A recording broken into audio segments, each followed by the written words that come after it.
고우는 마른 침을 삼키려 했으나 목구멍이 얼어붙어 그마저도 쉽지 않았다. 오거라 내 놈도 나처럼 길을 잃고 죽음을 기다리는 처지로구나. 고우는 떨리는 입술을 달싹이며 소리 없는 독백을 내뱉었다. 호랑이는 당장이라도 달려들어 고운의 목덜미를 물어뜯을 기세였지만 녀석 또한 기력이 쇠하여 발을 내딛는 것조차 힘겨워 보였다. 놈의 입가에서는 으르렁거리는 위협 소리 대신 그르렁거리는 쇳소리가 섞인 신음만이 흘러나오고 있었다. 고운은 죽음이 코앞에 닥친 이 순간 기이하게도 공포보다는 연민의 감정이 가슴 한구석에서 피어오르는 것을 느꼈다. 발해의 국경을 지키는 척후병으로서 숱한 전장을 누비며 적의 칼날 앞에서도 눈 하나 깜짝하지 않았던 그였지만 대자연의 냉혹한 섭리 앞에서는 그저 나약한 생명체에 불과했다. 그는 천천히, 아주 천천히 품 안으로 손을 가져갔다. 꽁꽁 얼어붙은 손가락이 감각 없는 돌덩이처럼 느껴졌으나 그는 안간 힘을 써서 품속 깊은 곳에 갈무리해 두었던 가죽 주머니를 꺼내 들었다. 그것은 그의 마지막 비상식량인 말린 육포 한 덩이였다. 이것을 먹는다면 그는 이 혹한 속에서 반나절은 더 버틸 수 있을지도 몰랐다. 하지만 그 반나절의 연명이 무슨 의미가 있겠는가? 어차피 눈보라는 멈추지 않을 것이고 구조의 손길은 요원했다. 고우는 육포를 쥔 손을 호랑이 쪽으로 내밀었다. 짐승의 눈동자가 고운의 손끝을 따라 움직였다. 자, 받아라. 이것이 내 마지막 양식이다. 어차피 내가 먹고 죽으나 네가 먹고 사나 이 설산에 묻히는 건 매 한 가지 아니겠느냐. 그는 나직하게 중얼거리며 육포를 눈밭 위로 던졌다. 툭 하는 둔탁한 소리와 함께 검붉은 고기 덩어리가 하얀 눈 위에 떨어졌다. 굶주린 짐승의 코가 실룩거리더니 이내 맹렬한 기세로 고기에 달려들었다.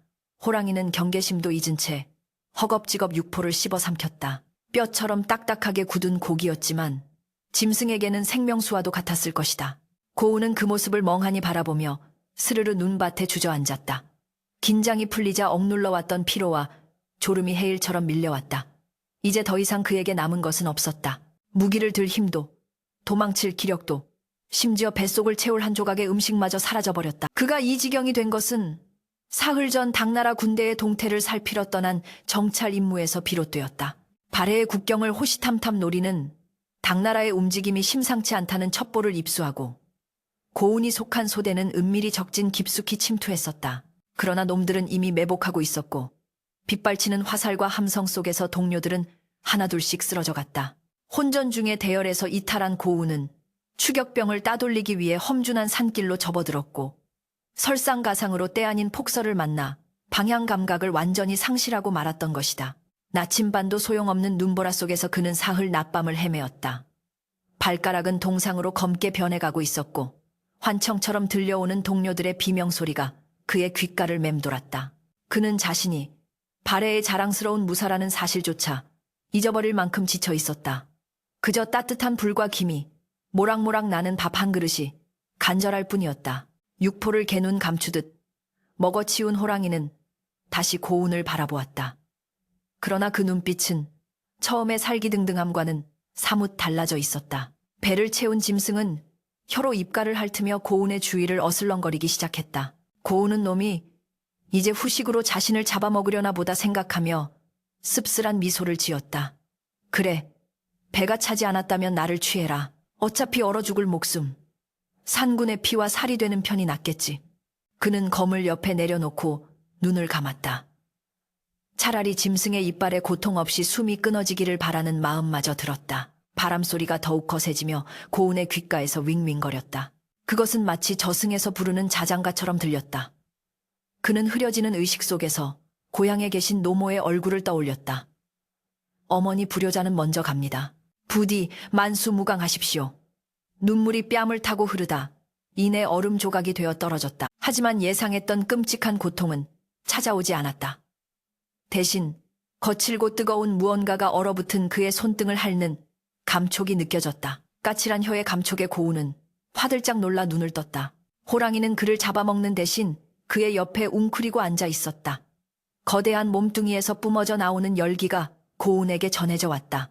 짐승은 마치 추위에 떠는 새끼를 품듯 자신의 등을 고운의 몸에 밀착시켰다. 믿을 수 없는 광경이었다. 인간과 맹수가 사냥꾼과 사냥감이 서로의 체온에 의지해 이 혹독한 밤을 견디려 하고 있었다. 고우는 짐승의 털 속에 파묻힌 채 묘한 안도감을 느꼈다.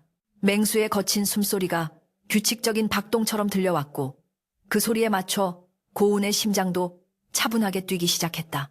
이것이 꿈인지 생시인지 분간할 수 없었지만 적어도 지금 이 순간만큼은 그는 혼자가 아니었다. 시간이 얼마나 흘렀을까? 고운의 의식은 점차 깊은 수렁 속으로 빠져들었다. 호랑이의 털가죽에서 나는 짐승 특유의 노린내조차 향기롭게 느껴질 지경이었다. 그는 몽롱한 정신 속에서 호랑이의 목덜미를 어루만졌다. 너도 살고 싶었구나. 나처럼. 그의 손길에 호랑이가 낮은 소리로 응답하듯 그르렁거렸다. 눈보라는 텐트 자락을 찢어밟길듯이 휘몰아쳤지만 호랑이의 거대한 몸이 바람막이가 되어주고 있었다. 고우는 더 이상 추위를 느끼지 않았다. 아니, 어쩌면 죽음이 주는 마지막 자비일지도 모른다 생각했다. 그는 자신이 내일 아침 눈을 뜰 수 없을 것이라 확신했다. 이대로 잠들면 영원히 깨어나지 못하리라는 것을 알면서도 쏟아지는 잠을 거부할 힘이 그에게는 남아있지 않았다. 그의 머리가 호랑이의 푹신한 배 위에 툭 하고 떨어졌다. 꿈속에서 그는 끝없이 펼쳐진 초원을 달리고 있었다. 그곳에는 전쟁도 없었고 추위도 없었으며 배고픔도 없었다. 그는 자유롭게 바람을 가르며 달렸고 그 옆에는 황금빛 호랑이 한 마리가 친구처럼 나란히 달리고 있었다. 그들은 서로를 바라보며 웃고 있었다. 현실의 고통을 잊은 채 고운의 입가에는 옅은 미소가 번졌다. 하지만 현실의 그는 차가운 눈 구덩이 속에서 서서히 식어가고 있었다. 그의 호흡은 점점 얕아졌고 심장 박동은 희미해져 갔다. 호랑이는 잠든 고운의 얼굴을 물끄러미 내려다보다가 긴 혀로 그의 볼에 맺힌 성애를 핥아주었다. 그리고는 무언가 결심한 듯 자리에서 일어나 어둠 속을 향해 고개를 돌렸다. 짐승의 눈이 다시금 형형하게 빛나기 시작했다. 그것은 단순한 야생의 본능이 아닌 은혜를 입은 영물 링우로서의 결의에 찬 눈빛이었다. 호랑이는 소리 없이 눈발 속으로 사라졌다. 고우는 홀로 남겨졌지만 그의 몸에는 여전히 짐승이 남기고 간 온기가 희미하게 남아있었다. 새벽이 가까워 오자 눈보라가 잦아들기 시작했다. 칠흑 같던 어둠이 조금씩 물러가고 희미한 여명이 설산을 비추기 시작했다. 밤새 내린 눈은 세상의 모든 것을 하얗게 덮어버렸고 고운의 몸 위로도 얇은 눈이 쌓여 있었다. 그는 마치 눈으로 빚은 조각상처럼 미동도 하지 않았다. 그러나 그의 가슴 깊은 곳, 꺼질 듯 말 듯 위태롭게 타오르던 생명의 불씨는 아직 완전히 사그라들지 않았다. 그가 베푼 작은 자비가, 짐승과의 기적 같은 교감이 그를 죽음의 문턱에서 붙잡고 있었던 것이다.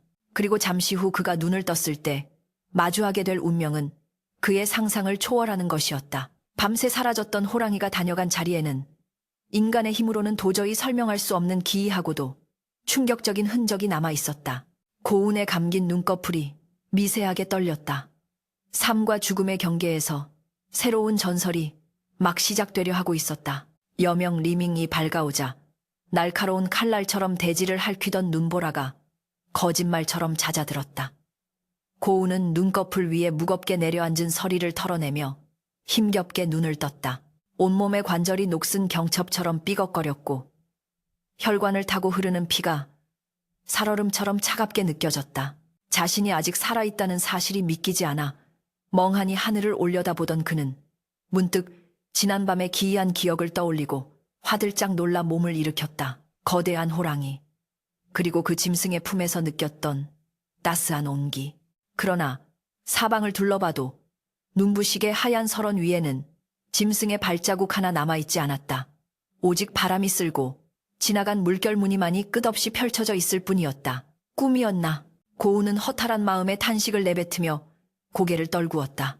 그때였다. 그의 시선이 머문 곳, 그가 밤새 몸을 웅크리고 있던 바로 앞, 눈밭 위에 붉은 핏자국이 선명하게 번져 있는 것이 보였다. 그리고 그 핏자국의 중심에는 비현실적인 물체가 놓여 있었다. 그것은 사람의 머리였다. 헝클어진 머리카락 사이로 드러난 얼굴은 공포와 고통으로 일그러져 있었고 부릅뜬 눈은 허공을 응시하고 있었다.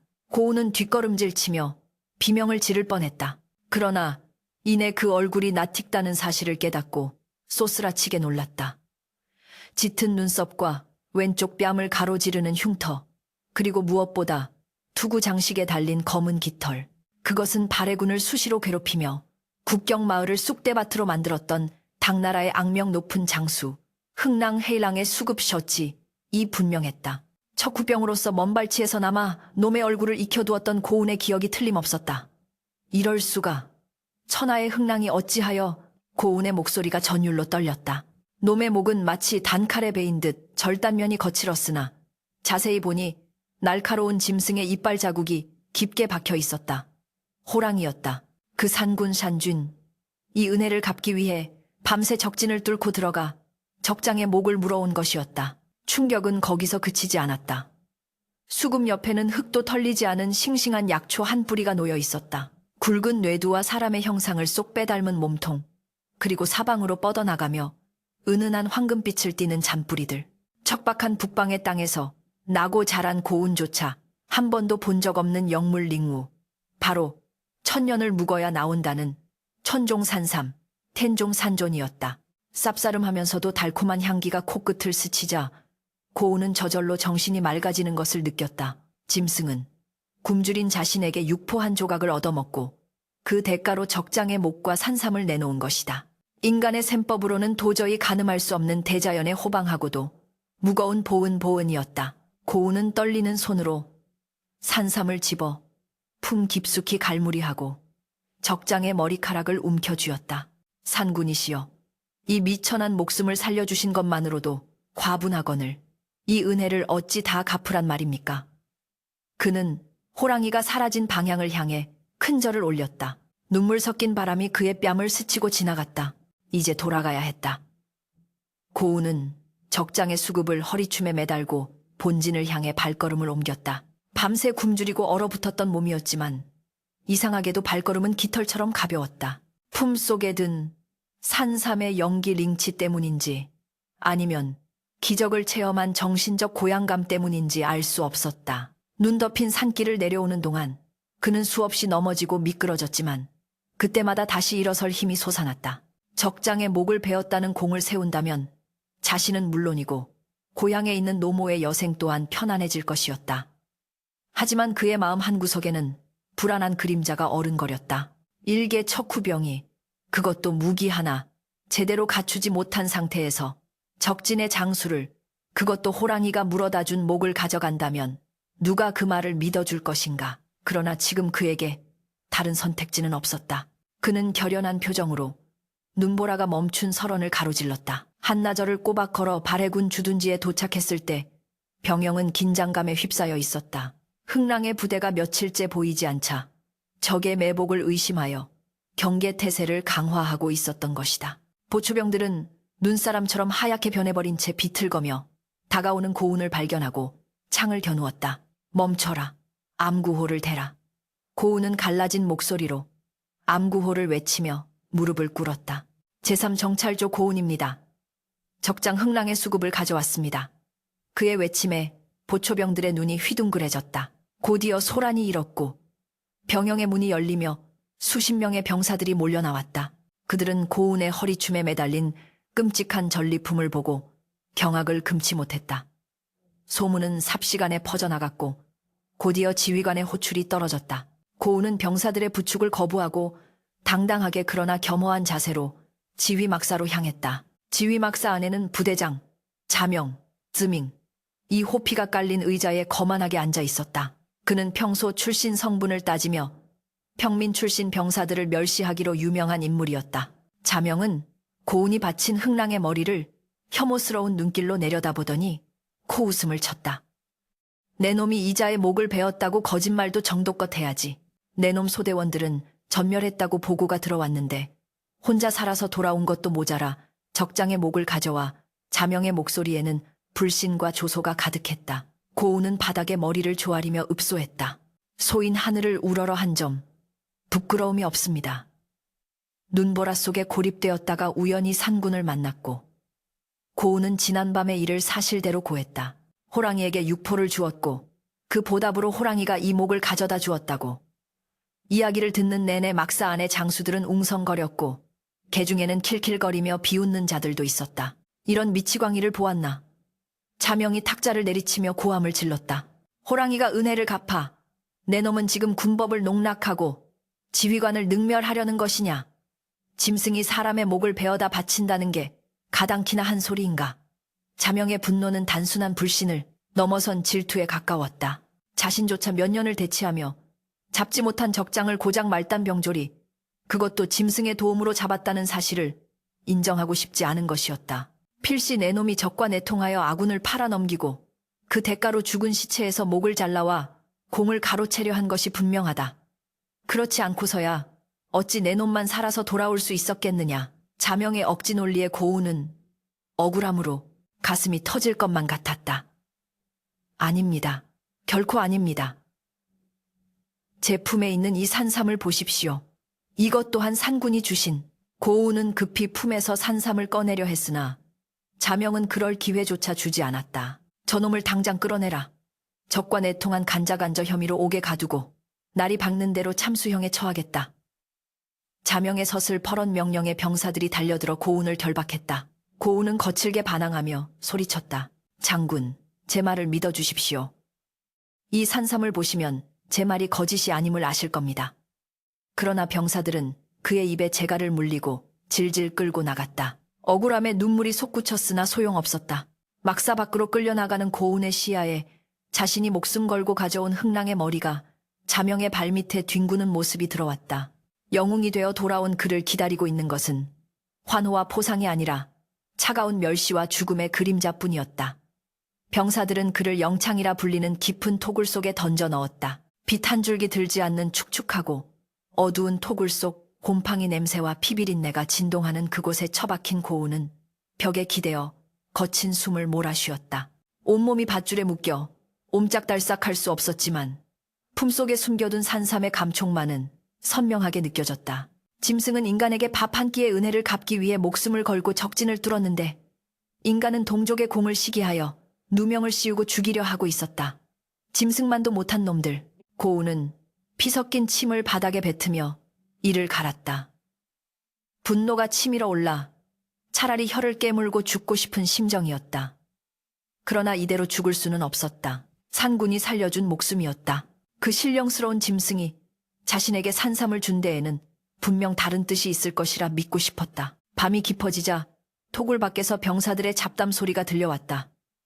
저놈 내일 아침이면 목이 달아나겠군. 쿠스, 그냥 숲에서 얼어 죽은 시체 주워왔다고 했으면 상이라도 받았을 텐데. 그러게 말이야. 호랑이 핑계는 왜 대까지고. 부대장님 성미 뻔히 알면서. 병사들의 조롱 섞인 대화가 고운의 가슴을 후벼 팠다. 그는 눈을 감고 지난밤 호랑이의 눈빛을 떠올렸다. 그 깊고 고요했던 눈동자. 그 눈빛은 지금의 인간들보다 훨씬 더 깊은 지혜와 자비를 담고 있었다. 고운은 묶인 손을 비틀어 품속의 산삼을 조심스럽게 더듬었다. 손끝에 닿는 산삼의 잔뿌리가 마치 호랑이의 수염처럼 까칠하게 느껴졌다. 산군이시여, 보고 계십니까? 인간의 어리석음이 당신의 은혜를 오물로 만들고 있습니다. 그때 갑자기 밖이 소란스러워지기 시작했다. 다급한 발자국 소리와 함께 누군가가 고함을 지르는 소리가 들렸다. 큰일 났습니다. 부대장님이 쓰러지셨습니다. 고운은 귀를 쫑긋 세웠다. 자명이 쓰러졌다고 우연이라고 하기에는 너무나 절묘한 시점이었다. 밖은 순식간에 아수라장이 되었다. 군의관을 찾는 고함 소리, 당황한 병사들의 웅성거림이 토굴 안까지 생생하게 전달되었다. 고운의 머릿속에 번개처럼 스치는 생각이 있었다. 이것은 기회일까? 아니면 또 다른 함정일까? 그는 품속의 산삼을 더욱 꽉 쥐었다.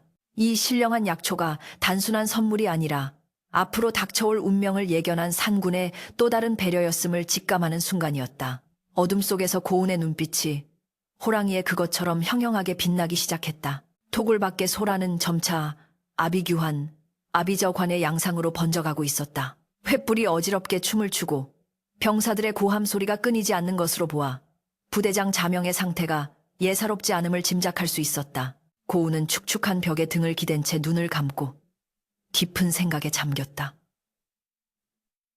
흥랑의 목을 가져온 자신을 시기하여 죽이려 했던 자, 사사로운 감정에 휘둘려 충신을 역적으로 몬자. 그런 자가 쓰러졌다. 인과응보라며 고소해할 수도 있었으나 고운의 가슴 속에는 분노보다 더 큰 의무감이 꿈틀거리고 있었다. 그는 발해의 군인이었다. 지휘관의 부재는 곧 부대의 전멸을 의미했고 이는 곧 국경의 붕괴를 뜻했다. 게다가 품 안에 있는 이 천종산삼, 산군산준 이 적장의 목과 함께 이것을 건네준 데에는 필시 천지신명의 뜻이 있을 터였다. 짐승도 은혜를 아는데 사람이 사감스간에 치우쳐 대의를 그르쳐서야 되겠는가.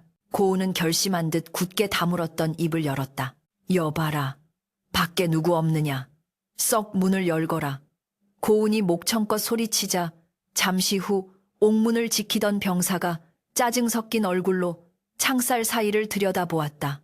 조용히 해라. 안 그래도 부대장님이 위독하셔서 초상집 분위기인데 죄인 주제에 어디서 고함을 지르느냐. 병사의 호통에도 고운은 물러서지 않았다. 그의 눈빛은 횃불보다 뜨겁게 타오르고 있었다. 부대장님을 살릴 방도가 내게 있다. 늦기 전에 나를 부대장님 막사로 데려가라. 병사는 코웃음을 쳤다. 미친놈 내놈. 목숨이 경각에 달리니 헛소리를 하는구나. 군의관님도 손을 놓은 마당에 네가 무슨 재주로. 내 품에 천년 묵은 영약 링력이 있다. 산군께서 내려주신 그 산삼 말이다.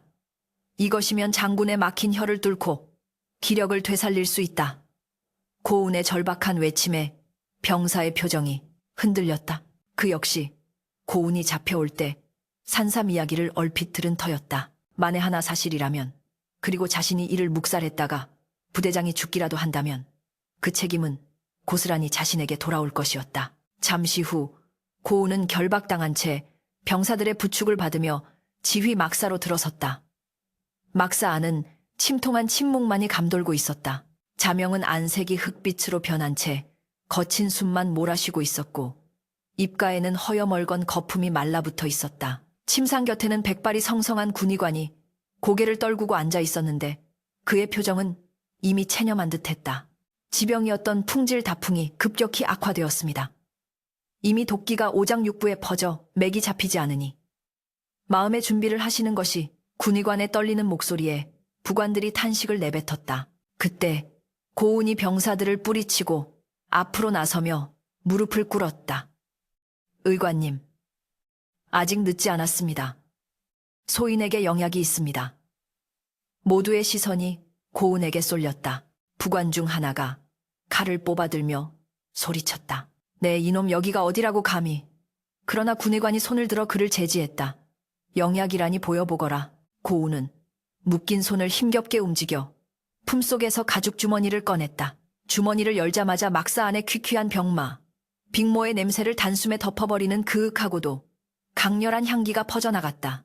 흙냄새와 박하향, 그리고 형용할 수 없는 깊은 단내가 어우러진 신비로운 향이었다. 군의관의 눈이 휘둥그레졌다. 그는 떨리는 손으로 고운이 내민 산삼을 받아들었다. 이것은. 군의관은 말을 잇지 못하고 산삼을 이리저리 뜯어보았다. 가늘게 뻗은 잔뿌리 하나하나가 마치 살아있는 용처럼 꿈틀거리는 듯했고 몸통에서 뿜어져 나오는 황금빛 윤기는 등불 아래서도 선명했다. 진실로 천종산삼이로구나. 서책에서나 보았던 전설의 영약을 내 눈으로 보게 될 줄이야. 군의관의 감탄에 막사 안의 분위기가 일순간 반전되었다.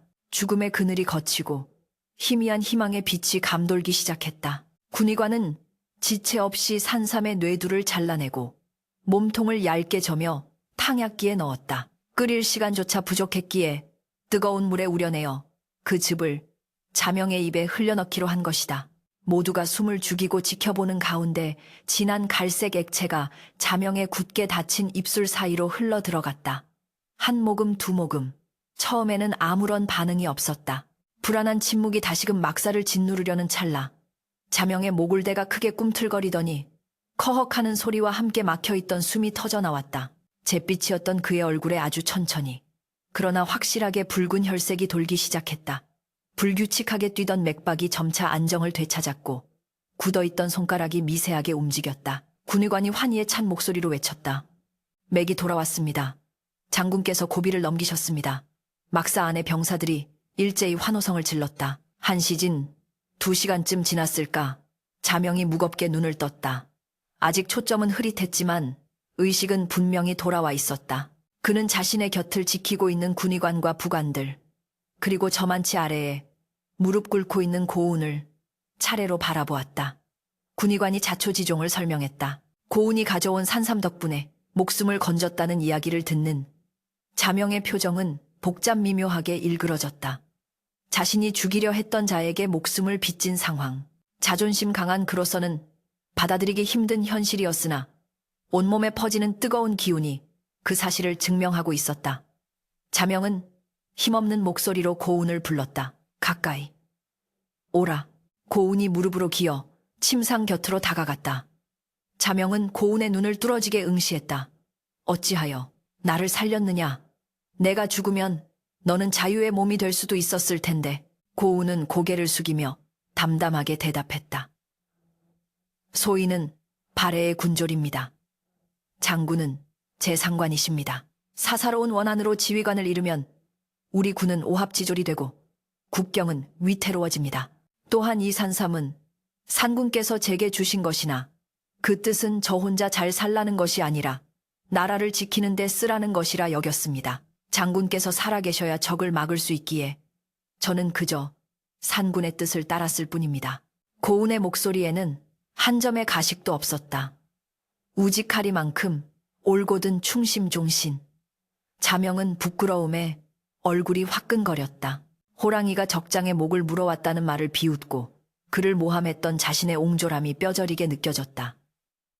네, 내가 어리석었다. 짐승도 은혜를 알고 병졸도 대의를 아는데 장수라는 자가 시기심에 눈이 멀었구나. 자명은 눈시울을 붉히며 고운의 손을 잡았다. 그의 손은 병약했지만 잡은 힘은 강했다. 내 죄를 사면한다. 아니, 너는 죄가 없다. 너는 우리 부대의 은인이자 발해의 영웅이다. 고운의 혐의가 벗겨지고 그의 공적은 정식으로 인정되었다. 병영은 축제 분위기에 휩싸였으나 고운의 마음 한구석은 여전히 편치 않았다. 산삼의 기운으로 자명이 기적적으로 회복하고 고운에 대한 오해가 풀리는 과정에서 너무 많은 시간이 지체되었다. 흥랑의 죽음 이후 당나라 군영의 동태가 지나치게 조용하다는 것이 마음에 걸렸다. 폭풍전야의 고요함 같은 살갗을 찌르는 듯한 긴장감이 밤 공기에 섞여 있었다. 고운은 막사를 나와 밤하늘을 올려다보았다. 구름에 가려진 달이 핏빛으로 흐릿하게 빛나고 있었다. 그는 본능적으로 칼자루를 움켜쥐었다. 산군이시여, 아직 끝난 것이 아닙니까? 그의 예감은 불길하게도 적중하고 있었다. 적진에서는 흥랑의 죽음에 분노한 당나라 군대가 복수의 칼날을 갈며 어둠을 틈타 이동하고 있었던 것이다. 새벽녘 가장 깊은 어둠이 세상을 덮고 있을 때였다. 정막을 깨고 날카로운 파열음이 고막을 찢었다. 피흉하는 소리와 함께 불화살 하나가 밤하늘을 가르며 날아와 발해군의 식량 창고에 꽂혔다. 그것을 신호탄으로 수천 개의 불화살이 소나기처럼 쏟아졌다. 적습이다. 적습 보초병의 비명은 이내 적들의 함성에 묻혀버렸다. 땅을 울리는 말발굽 소리가 지진처럼 다가왔다. 흥랑의 부관이 이끄는 정예 기마대와 보병 수천 명이 분노에 찬 파도처럼 발해군 진영을 향해 쇄도해 오고 있었다. 장수의 죽음을 애도하며 복수를 맹세한 애병 아이빙은 그 기세가 하늘을 찌른다고 했다. 그들은 죽음을 두려워하지 않는 악귀와도 같았다. 발해군은 허를 찔렸다. 자명의 병세로 인해 경계가 느슨해진 틈을 타 적들이 야습을 감행한 것이었다. 막사 곳곳에 불이 붙고 잠자던 병사들은 속옷 바람으로 뛰쳐나오다 적의 칼날에 쓰러졌다. 대열을 갖춰라.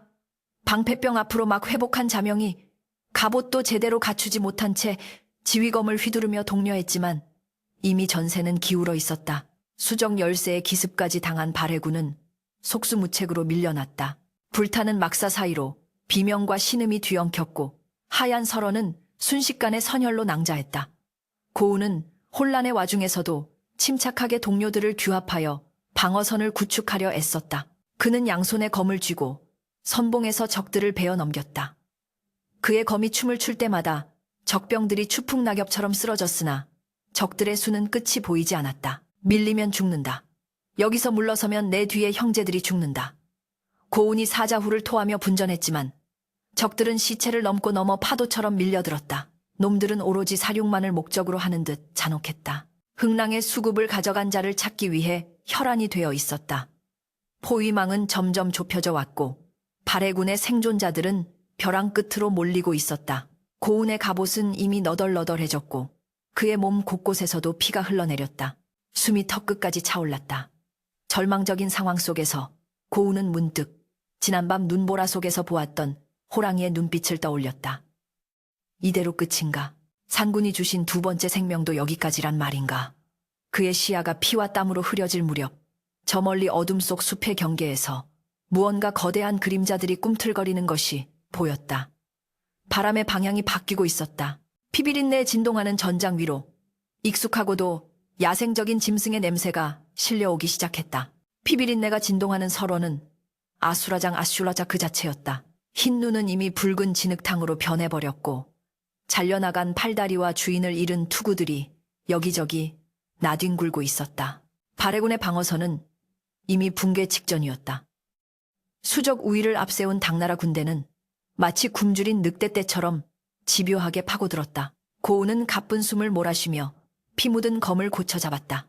갑옷은 이미 적의 창검에 찢겨 너덜너덜해졌고 왼쪽 어깨에서는 붉은 선혈이 뚝뚝 떨어져 눈밭을 적시고 있었다. 하지만 그의 눈빛만은 꺼지지 않는 불꽃처럼 형형하게 타올랐다.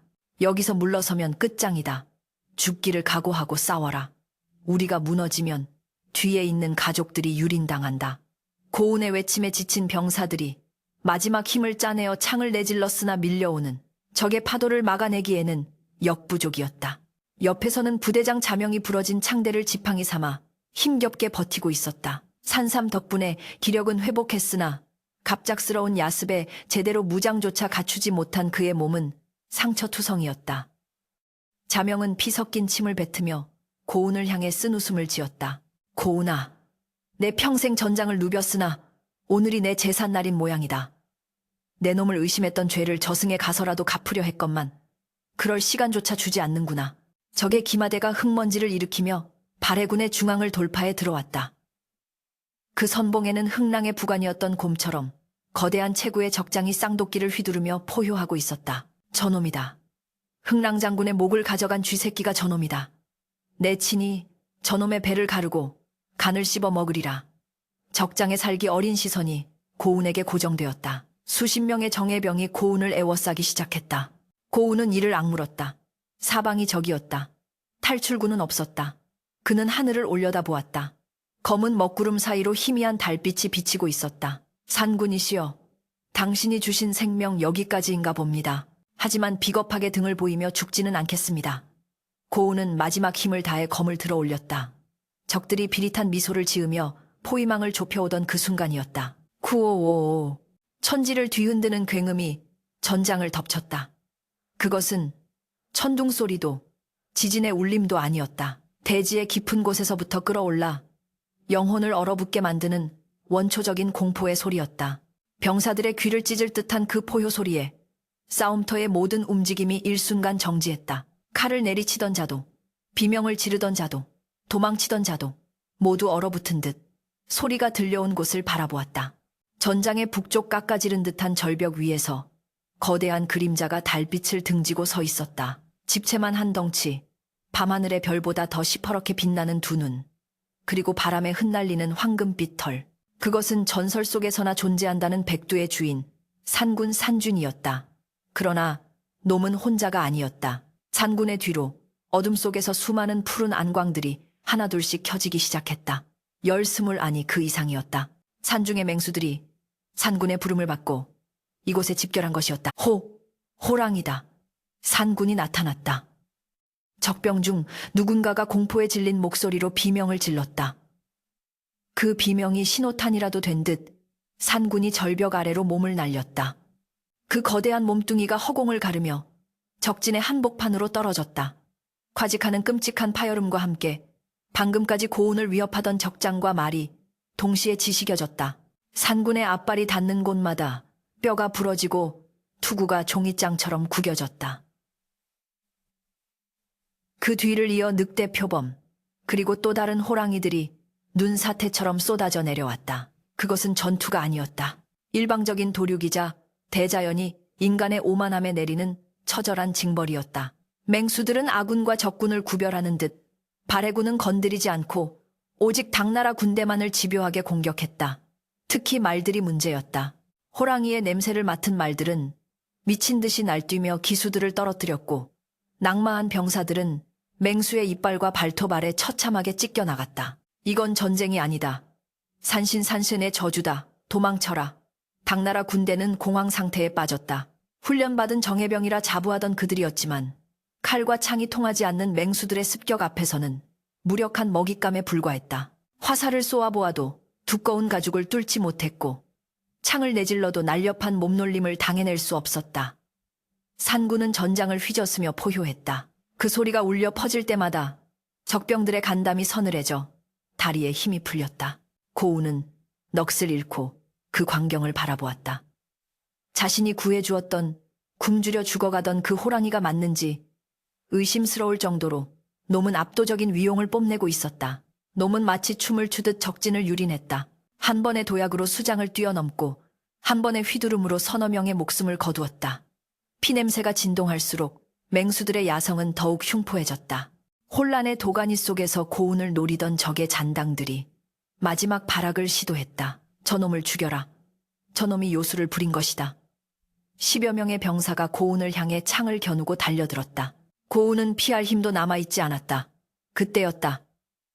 번개 같은 속도로 산군이 고운의 앞을 가로막아 섰다. 거대한 등판이 성벽처럼 고운을 보호했다. 산군은 달려드는 적병들을 향해 입을 벌리고 뇌성 병력 같은 소리를 질렀다. 크르르릉 그 엄청난 기세에 적병들은 기겁하며 뒷걸음질 쳤다. 산군은 앞발을 들어 가장 앞선 자의 가슴팍을 후려쳤다.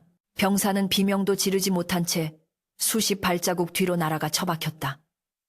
나머지 적들은 공포에 질려 무기를 버리고 달아나기 바빴다. 산군은 도망치는 적들을 굳이 쫓지 않고 천천히 고개를 돌려 고운을 바라보았다. 시간이 멈춘 듯했다.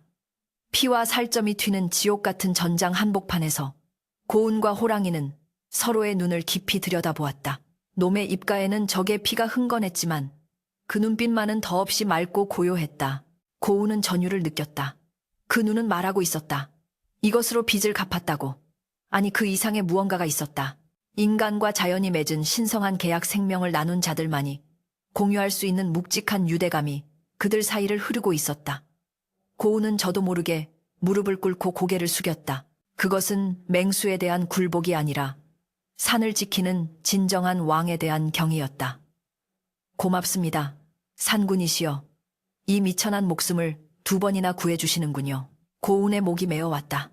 뜨거운 눈물이 볼을 타고 흘러내려 턱 밑으로 떨어졌다. 전세는 완전히 역전되었다. 맹수들의 기습에 혼비백산한 당나라 군대는 깃발과 무기를 버리고 뿔뿔이 흩어져 달아났다. 살기 위해 동료를 밀치고 밟으며 도망치는 그들의 뒷모습은 패배자의 비참한 말로 그 자체였다. 발해군은 멍하니 그 광경을 지켜보다가 이내 정신을 차리고 환호성을 질렀다. 와하하, 우리가 이겼다. 산신께서 우리를 도우셨다. 승리의 함성이 설산을 뒤흔들었다. 맹수들은 적들이 모두 물러가자 더 이상의 사륙을 멈추고 하나둘씩 숲으로 돌아가기 시작했다. 그들은 마치 약속이라도 한 듯 질서정연하게 움직였다. 산군은 마지막까지 자리를 지키며 고운을 응시하다가 길게 꼬리를 흔들고는 유유히 어둠 속으로 몸을 돌렸다. 눈보라가 다시 흩날리기 시작하며 놈의 거대한 뒷모습을 감추었다. 동이 터오고 있었다. 붉게 떠오르는 태양은 처참한 전장을 비추었지만 그 빛은 동시에 새로운 희망을 상징하고 있었다. 자명은 절뚝거리는 다리를 이끌고 고운에게 다가와 그의 어깨를 감싸 안았다. 고운아, 내가 헛것을 본 것이 아니지. 저 산군이 정말로 너를 구하러 온 것이냐. 자명의 목소리는 여전히 떨리고 있었다. 고운은 말없이 고개를 끄덕였다. 그의 시선은 호랑이가 사라진 숲의 경계에 머물러 있었다. 숲에서는 더 이상 맹수의 기척이 느껴지지 않았다. 오직 바람 소리만이 나무 사이를 스치고 지나갈 뿐이었다. 전군 정렬하라. 부상자를 수습하고 전사자의 시신을 거두라. 자명의 명령이 떨어지자 병사들이 분주하게 움직이기 시작했다. 그러나 그들의 움직임에는 예전과는 다른 경건함이 깃들어 있었다. 그들은 알았다. 오늘 자신들이 살아남은 것은 인간의 힘이 아니었음을, 이 땅의 주인이 누구인지, 그리고 자연을 거스르는 자의 말로가 어떠한지를 뼈저리게 목격했기 때문이었다. 병사들은 고운을 바라보는 눈빛이 달라져 있었다. 경외심과 존경. 고운은 더 이상 일개 척후병이 아니라 산군의 가호를 받는 신비로운 존재가 되어 있었다.